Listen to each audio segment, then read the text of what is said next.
My only venture at this moment is re-establishing control over this continent and every person on it.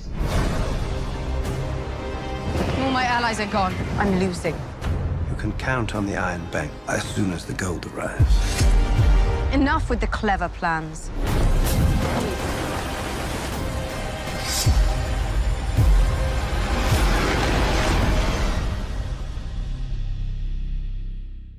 What's going on, guys? Carmine here, and wow, I just got done watching the latest episode of Game of Thrones Season 7. I've got to say, holy shit, they stepped it up this episode. My review will be out later today, so look forward to that, but it appears the next episode will be even better with some surprises in store. As always, let me know what you thought of this episode in the comments below, and who knows, I might feature it in my next review. Also, stay tuned until the end of the video, because I will be doing another Game of Thrones giveaway to some really cool specific items. Stay tuned for more info on how to win.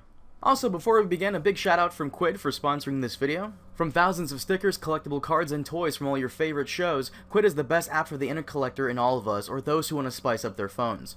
From Rick and Morty to Game of Thrones, Quid offers a fun way to interact with all your friends. It's out now for both Android and Apple devices, so head on over there and download it today. Link below in the description. Now first, the preview opens up with Cersei discussing some nefarious plans with the representative from the Iron Bank on how she plans to take the continent from all the other rebel scum, and I've got to say, she's doing a pretty good job. This episode, she got sweet revenge on Ellaria in the most insane way possible. Well, next to second most insane way. If it were me, I would have... well, I can't give away my methods, but I have a good idea for the worst death possible, and it's way better, I promise.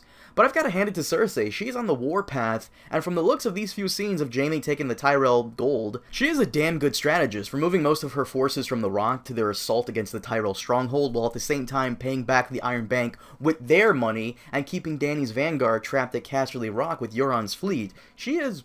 amazing. Props to Cersei Lannister for not being dumb for once. All her plans these past seasons have failed and exploded in her face, but had she been in charge the entire time, would have she kicked this much ass? It's weird, but I like it. However, at the same time, you can tell her streak is going downhill next episode, and it's easy to tell because as soon as the guy said, "You can count on the Iron Bank as soon as the gold arrives," that's how you know. Oh boy, I really wish they hadn't included that line in there because we all know what's going to happen now, but Cersei this episode was damn good. Next up, we get Dany telling Jon that her allies are gone and that she is losing. Now, before the season began, I had some videos up about how Cersei could win this war, and you know what? Many people in the comment section thought there was no way this could happen. Dany's allies actually outnumber Cersei, and with the support of her dragons, you know what? We all thought she was unstoppable. Dany uttering the words, "I'm losing," was not thought possible, but here it is, and I'm loving every minute of it. Not because I'm a Cersei supporter and I want her to make Westeros great again, but because I hate how sometimes when mythical creatures are involved, especially in war, the fighting can be one-sided, and quite frankly, that can be super boring, except here, they're making sure to bring her down a notch before allowing her to go all out. Cersei made all the right moves, striking first and taking away the second best thing Dany has, her numerous allies.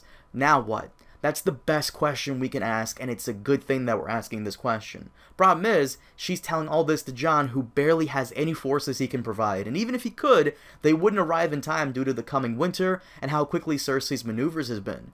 So what does this mean? Dragon time. Enough with the clever plans is all she has to say. It's dragon time, and we're finally getting that big budget this season going into action. And you can tell it'll be that big battle we saw with the Dothraki going up against the Lannister forces in the trailer. The preview gave us some great shots of the Tyrell territory known as the Reach, fields of grass, soon to be fire, and unfortunately, Bronn and Jaime.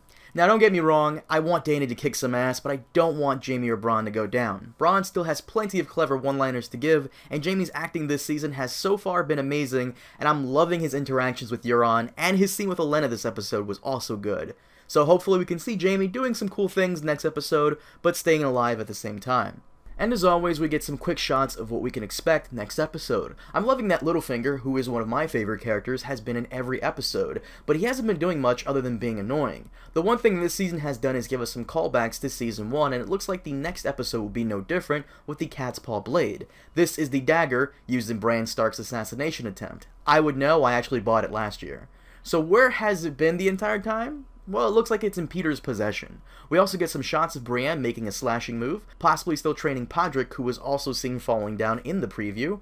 We also get Theon coming ashore, possibly attempting a rescue for his sister like she did for him in Season 4, and Jon and Dany in some tight spaces, possibly going in to see the Dragonglass Mine, and the last shot we get is an amazing shot of Arya overlooking Winterfell, which is something I'm really looking forward to. Having the Stark kids reunite is on my wish list.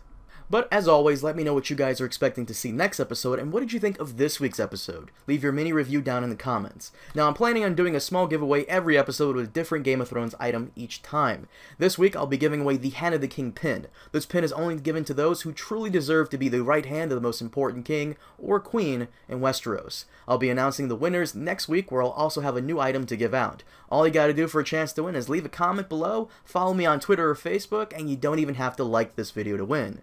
But, guys, once again, thank you so much for watching, show me some love, and do leave a like, and subscribe for more future videos, and I will see you next time. Have a good one.